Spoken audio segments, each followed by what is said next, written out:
8, 17, 26 డేట్లో పుట్టిన వాళ్ళకి 2014 సంవత్సరం సంఖ్యాశాస్త్రపరంగా ఏ రకంగా ఉండే అవకాశం మనం కొంచెం ప్రయత్నం చేద్దాం.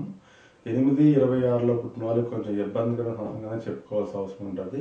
17లో పుట్టిన వాళ్ళకి మాత్రం 1, 4, 7 ఒకటే గ్రూప్ ఆఫ్ నెంబర్స్ కాబట్టి 1+1 టోటల్ 8 కింద మారినా కూడా 12 నెలల్లో కనీసం 6 నుంచి 8 నెలలు పాజిటివ్ పెట్టుకొని చెప్పుకునే అవకాశం ఉన్నది. ముఖ్యంగా 8, 17, 26లో డేట్లు పుట్టిన వాళ్ళు ఎవరైతే ఉన్నారో వ్యాపారం చేస్తూ కానీ బయట ప్రపంచానికి చాలా సక్సెస్ఫుల్గా కనబడుతున్న వ్యక్తులు ఏదైతే ఉన్నారో వాళ్ళు సీక్రెట్గా వాళ్ళ కోసం ఉంచిన నిగూఢంగా ఉంచిన విషయాలన్నీ కూడా బయటకు వస్తాయి. 8, 17, 26లో పుట్టిన వ్యక్తులు ఎవరైనా కూడా ఖచ్చితంగా వాళ్ళ జీవితంలో రహస్యాలు ఏదైనా ఉన్నప్పటికీ ఏంటంటే వాళ్ళు హిడెన్గా దాచిన విషయాలు ఏదైనా ఉంటే ఖచ్చితంగా ఓపెన్ అయ్యే అవకాశం ఉన్నది. వాళ్ళ తాలూకా ప్రతి ఒక్క రిలేషన్ నుంచి వాళ్ళు ఆర్థికంగా ఏ రకంగా లబ్ధి పొందుతున్న విషయాన్ని కూడా వాళ్ళ తాలూకా రిలేషన్స్ కానీ సరౌండింగ్స్ కానీ గమనించి వాళ్ళని కొంచెం ఏహభావంతో చూడడం కానీ వాళ్ళని కొంచెం అసహించుకోవడం కానీ లేదనుకుంటే ఖచ్చితంగా ఇదివరకటి సంవత్సరాలు ఎలా ఉన్నా కూడా 8, 17, 26లో పుట్టిన వాళ్ళు ఎవరైనా సరే ఈ సంవత్సరం కనుక ఏదైనా మిస్టేక్ చేస్తే మాత్రం ఇమ్మీడియట్గా దాని రిజల్ట్ చూసే అవకాశం ఉంటుంది. ఏ రకంగా చూసుకున్నా సరే 17 వాళ్ళు ఖచ్చితంగా కంఫర్టబుల్గా ఉండే అవకాశం ఉన్నది. కానీ మిగతా డేట్లో పుట్టిన వాళ్ళకి ఎవరికైనా సరే ఇది కంఫర్టబుల్ ఇయర్ కాదని చెప్పాలి. 26 డేట్ వాళ్ళు ముఖ్యంగా అనేక రకాలైన అపవాదులు కానీ తప్పు చేయకుండా తప్పు మీద వేసుకునే పరిస్థితి కానీ తప్పు చేస్తే ఇమీడియట్గా సమాధానం చెప్పాల్సిన పరిస్థితి కానీ ఖచ్చితంగా క్రియేట్ అవుతుంది. 8 వాళ్ళు కూడా కొంచెం ఇబ్బందికరమైన స్వాతంత్రంగా తీసుకోవాలి. 100% అలా చెప్పడానికి కూడా న్యూమరాలజీ ప్రకారం ఒక హేతుబద్ధత ఉన్నది.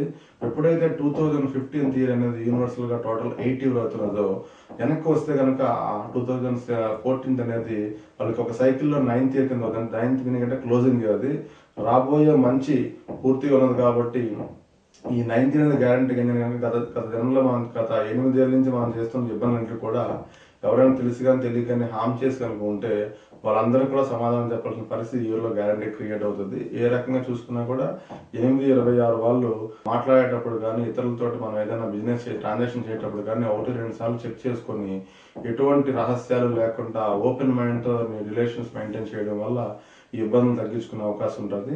అన్నిటికంటే ముఖ్యంగా ఏంటంటే కనుక నల్ల ఆవుకు కానీ లేదనుకుంటే నల్ల గేదె నల్ల కుక్కకు కానీ రెగ్యులర్గా ఎవ్రీ శనివారం రోజు ఏదో ఒక భోజన పదార్థం తినిపించడం వల్ల ఈ సమస్యలు మినిమం స్టేజ్లో ఉండే అవకాశం ఉన్నది. ముఖ్యంగా ఆరోగ్యపరంగా ఏమైనా ఒకటి సెట్ చేసే అవకాశం ఉన్నది. యాక్సిడెంట్స్ కూడా జరిగే అవకాశం ఉన్నది. చాలా కాలం నుంచి దంపతుల పరంగా ఇబ్బందులు పెడుతుంటే మాత్రం ఈ సంవత్సరం డైవర్స్ వైపు వెళ్ళే అవకాశం కానీ కోర్టు మెట్లు ఎక్కే అవకాశం కానీ పోలీస్ స్టేషన్ మెట్లు ఎక్కే అవకాశం చాలా ఎక్కువగా ఉన్నది. ఏ రకంగా చూసుకున్నా కూడా 8, 26 డేట్లో పుట్టిన వాళ్ళు 17లో పుట్టిన వాళ్ళకి కూడా ఇబ్బంది ఉన్నప్పటికీ కూడా వాళ్ళు 1, 4, 7 గ్రూప్లో ఉండడం వల్ల టోటల్ 7 అవ్వడం వల్ల కొంతవరకు వాళ్ళకి ఎక్సెప్షన్స్ ఉంటాయి. మీకు మాత్రం ఖచ్చితంగా ఇబ్బందులు పడే అవకాశాలు ఎక్కువగా ఉన్నాయి. దీనివల్ల బాధపడాల్సిన అవసరం లేదు. కానీ ఖచ్చితంగా ప్రతి ఒక్క రిలేషన్షిప్ కూడా ఎథికల్గా ఫెయిర్గా కనుక ఉంటే మనం మీరు దాటవచ్చు. మిస్టీరియస్గా హిడెన్గా మాత్రం ఉంటే మాత్రం ఖచ్చితంగా ప్రతి ఒక్కరికి కూడా సమాధానం చెప్పాల్సిన అవసరం ఉంటుంది.